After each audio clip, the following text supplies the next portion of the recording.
Assalamualaikum warahmatullahi wabarakatuh. Perkenalkan, nama saya Poppy Julia Oksana, biasa dipanggil Poppy dengan NIM 1903353 dari Prodi Pendidikan Fisika. Pada kesempatan kali ini, saya akan menjelaskan tentang administrasi keuangan. Baiklah, yang pertama mari kita bahas mengenai pengertian dari administrasi keuangan itu sendiri. Dalam setiap kegiatan atau organisasi lembaga apapun diperlukan adanya pendanaan atau hal-hal yang berhubungan dengan keuangan.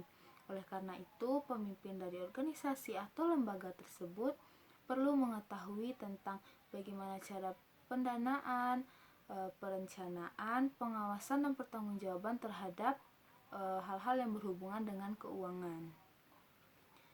Arti dari administrasi keuangan dapat dilihat dalam dua aspek. Yang pertama yaitu dalam arti sempit. Administrasi keuangan adalah segala kegiatan yang berhubungan dengan masuk atau keluarnya dana dari suatu lembaga atau organisasi untuk menunjang kegiatan yang dilakukan. Yang kedua adalah dalam arti luas, yaitu kebijakan dalam pengadaan dan penggunaan keuangan untuk mewujudkan kegiatan organisasi berupa kegiatan pengawasan, pertanggungjawaban, pencatatan, dan pengaturan keuangan. Dari pengertian tersebut, maka kita dapat menarik kesimpulan bahwa administrasi keuangan adalah kegiatan pengelolaan dalam hal yang berkaitan dengan segala bentuk pendanaan atau keuangan yang digunakan untuk merencanakan agar tercapainya tujuan dari suatu organisasi atau lembaga tersebut. Yang kedua, materi kita adalah tentang proses dari administrasi keuangan. Yang pertama adalah penyusunan RPS atau Rencana Pengembangan Sekolah. RPS dibuat untuk menjadi panduan dalam melakukan pengembangan terhadap suatu hal yang dilakukan dalam organisasi tersebut di masa yang akan datang. Jadi RPS ini bertujuan sebagai panduan atau acuan dalam melakukan hal-hal apapun. Yang kedua adalah penyusunan RKAS atau Rencana Kegiatan Anggaran Sekolah. RKAS atau Rencana Kegiatan Anggaran Sekolah adalah anggaran pendanaan sekolah berbentuk dokumen yang berisi tentang penerimaan dan pengeluaran uang sekolah secara rinci dalam 1 tahun ajaran. Yang ketiga, penggunaan keuangan sekolah. Keseluruhan jumlah dana yang dimiliki oleh sekolah memiliki pembukuan dan diagendakan agar dapat digunakan untuk menunjang berlangsungnya proses kegiatan belajar mengajar di sekolah tersebut.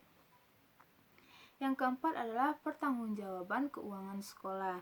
Pertanggungjawaban keuangan sekolah dilakukan dengan cara melaporkan segala pendanaan keuangan yang dimiliki oleh sekolah, baik uang masuk dan uang keluar atau pembelanjaan sekolah. Materi yang ketiga adalah pemeriksaan dan pengawasan keuangan. Pemeriksaan keuangan adalah suatu kegiatan yang dilakukan untuk melihat kesesuaian pelaksanaan di lapangan apakah telah sesuai dengan perencanaan yang telah disusun sebelumnya. Sedangkan pengawasan bertujuan agar segala dana yang dipakai apakah tidak ada penyelewengan atau penyalahgunaannya. Dalam pengawasan ini terdapat beberapa langkah. Yang pertama, memeriksa kesesuaian rencana dengan pelaksanaan yang dilakukan. Yang kedua, mengukur sejauh mana pelaksanaan telah dilakukan dan mencari informasi-informasi tentang pelaksanaan kegiatan tersebut. Yang ketiga, melakukan penilaian pelaksanaan. Kegiatan ini terkait dengan penyelidikan apakah dana telah digunakan dengan baik atau belum. Serta yang terakhir adalah perbaikan. Perbaikan ini berguna untuk dapat mengevaluasi agar kedepannya penggunaan dana ini dapat lebih baik lagi. Yang terakhir adalah peranan guru dalam administrasi keuangan. Yang pertama, membuat file keuangan segala yang sesuai dengan dana pembangunan. Yang kedua, membuat laporan usulan pembayaran gaji rapel ke pemerintah kota. Ketiga, membuat pembukuan penerimaan dan penggunaan dana pembangunan. Yang keempat, membuat laporan dana pembangunan pada akhir tahun ajar.